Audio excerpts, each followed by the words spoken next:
Acredito eu que a melhor maneira de iniciar um vídeo é a gente dando os avisos iniciais, né? Então eu tenho dois aqui. O primeiro é quanto ao meu público-alvo, o segundo é quanto ao conteúdo. O público-alvo, a priori, é uma pessoa, uma amiga minha, chamada Laura, a qual eu prometi falar sobre o assunto e ela me cobrou. Então eu estou gravando esse vídeo.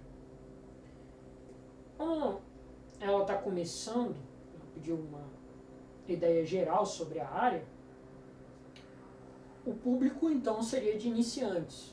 Você não entende muito ainda do assunto, espero que tenha aqui alguma coisa que te sirva. Foi feito para ela, mas servir para outra pessoa, estou satisfeito, estou feliz também. E quanto ao conteúdo e à abordagem, eu vou falar a priori de inteligência artificial, mais especificamente de redes neurais, dentro de inteligência artificial, que é uma pedra fundamental para todas as outras coisas, né? Já existia inteligência artificial antes das redes, porém foi um marco ali, né? Antes das redes, depois das redes. Marco histórico. E eu vou utilizar então justamente uma inteligência artificial para me ajudar a fazer o código. Vou usar o ChatGPT para não ficar quebrando a cabeça com detalhes logo de cara. E depois é só utilizar o Google, o próprio YouTube, para ir pesquisando e aprofundando em cada assunto. Mas eu vou pontuar por cima cada tópico a ser estudado. Sem mais delongas, vamos ser bem práticos e começar logo. Primeiro colocar uma musiquinha aqui no fundo, para relaxar e tal. E depois iniciar o raciocínio. A gente deve começar da instalação, né? Assumindo que não tem nada instalado em lugar nenhum, está começando do zero mesmo. A primeira coisa que vem em mente é a instalação e qual plataforma escolher.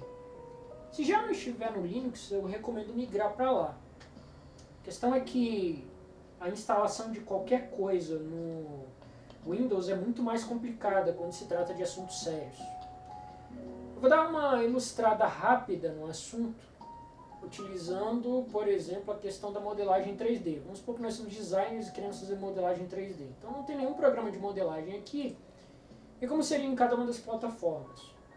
Vamos dizer que eu escolhi o Blender. Então no Windows eu tenho que ir até o site do Blender, procurar para fazer download, net, finish, escolher pasta, não sei o que, aí se dá algum tipo de complicação e tem que gerenciar a biblioteca que está faltando e tudo mais. Aquele imbróglio todo que a gente já conhece, de quem já instalou alguma coisa séria no Windows. No Linux, a gente só precisa abrir um terminal, vamos um aqui, e depende do tipo de distribuição. Se for Debian Based, por exemplo, o próprio Debian, o Ubuntu, escreve um apt get, passa o parâmetro install e coloca o nome da biblioteca. No Windows, para executar algo como administrador, você bate com o botão direito e clica em executar como administrador. No Linux, não estamos instalando um pacote, nós também precisamos desse acesso administrativo, a gente usa um comandinho chamado sudo. Só que eu não estou numa Debian Based, eu estou num Arch Linux. Então eu vou só substituir aqui pelos equivalentes. Mas é 1 minuto de Google você acha como instalar no Debian. Então ao invés do apt-get eu uso o pacmin.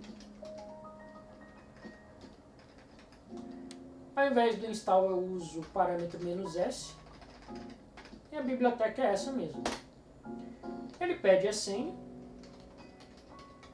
Configurei com segurança, corretinho, precisa da senha. E aí ele exige 600 MB aqui de instalação.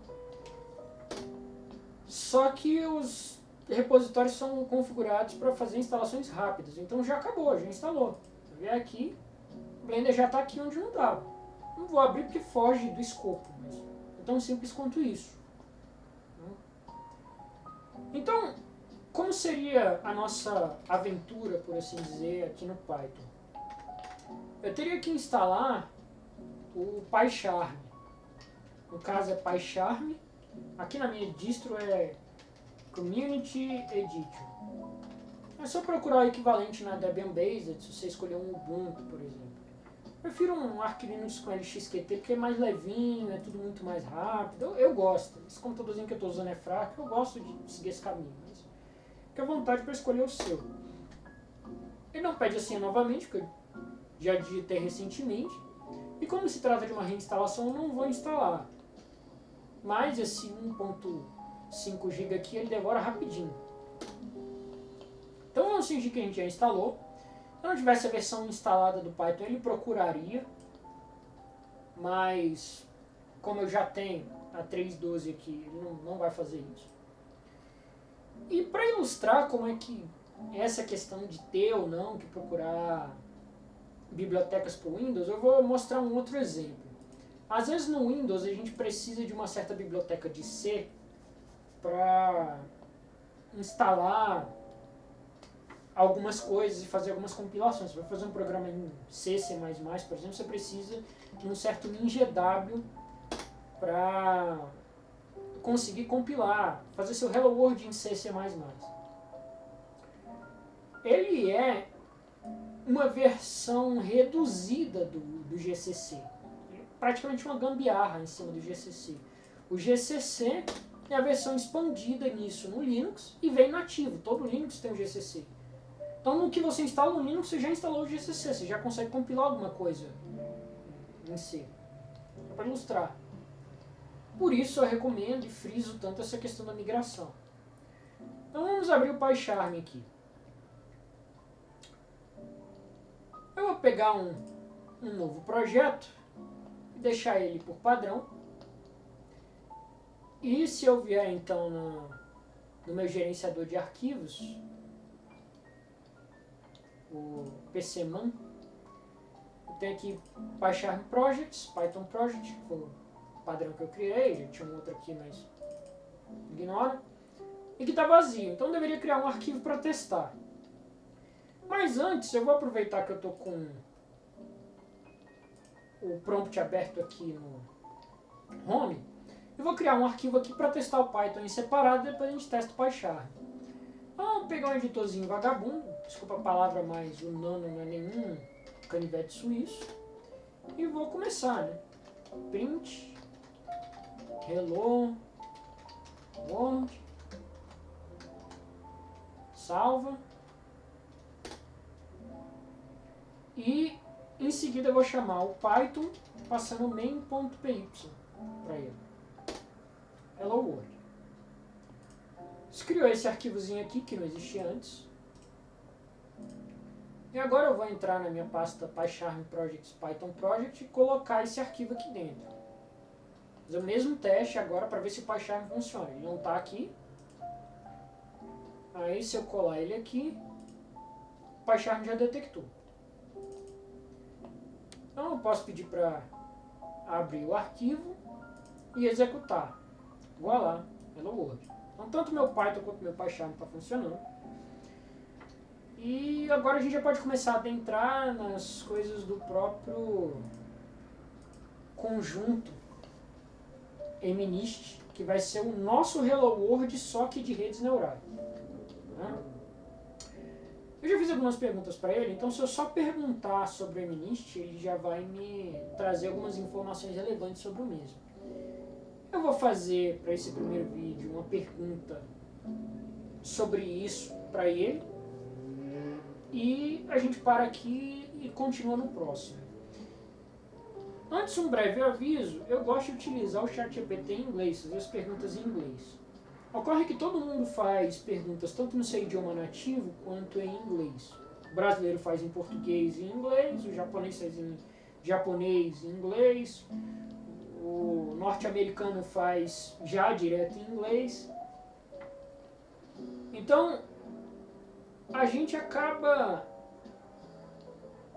tendo um conjunto de treinamento muito grande para o ChatGPT em inglês e eu acho que a resposta dele costuma sair melhor.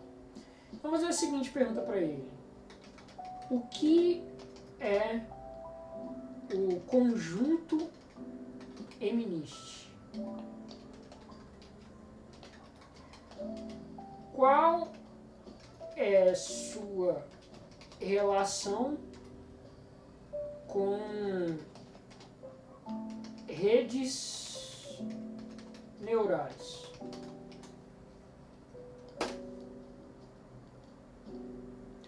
Ele fala que consiste em 60 mil imagens de treinamento, 10 mil imagens de testes. Fala que é um conjunto de treinamento em grayscale, né? Escala de cinza para imagens. As imagens têm 28 por 28 pixels. E ele traz umas informações interessantes. Depois vale a pena jogar isso no tradutor, ler direto em inglês. E isso aqui explica por que a gente vai fazer o Hello World. O que a gente vai fazer? A gente vai pegar essas imagens de treinamento e vai pedir para ele fazer um classificador. Vai pedir para ele decidir entre duas classes. Vou pegar uma imagem só para ilustrar e parar por aqui.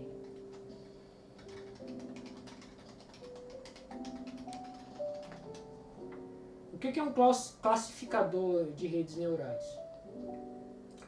Você tem um conjunto de dados de entrada e você passa pela rede e você quer saber se aquilo é da classe 1 ou classe 2. Por exemplo, você tem um conjunto de imagens de frutas e você quer que a máquina te diga se aquilo é uma maçã ou uma banana. O que a gente vai fazer é um classificador para esse conjunto MNIST. Você tem vários dígitos de 0 a 9, como ele diz, e você quer saber que número é. Então você entrega para ele um número e ele te responde se aquilo ali é um 0 ou um 3. Ou seja, um pouco de inteligência, por exemplo, você consegue fazer uma rede dessa resolver um CAPTCHA para você. Por isso que eles tiveram que começar a complicar cada vez mais os CAPTCHAs, porque os fraudadores começaram a utilizar redes neurais para poder quebrar todo e qualquer sistema, fazer spam, fazer força bruta, etc. Vamos parar por aqui, nos vemos no próximo vídeo.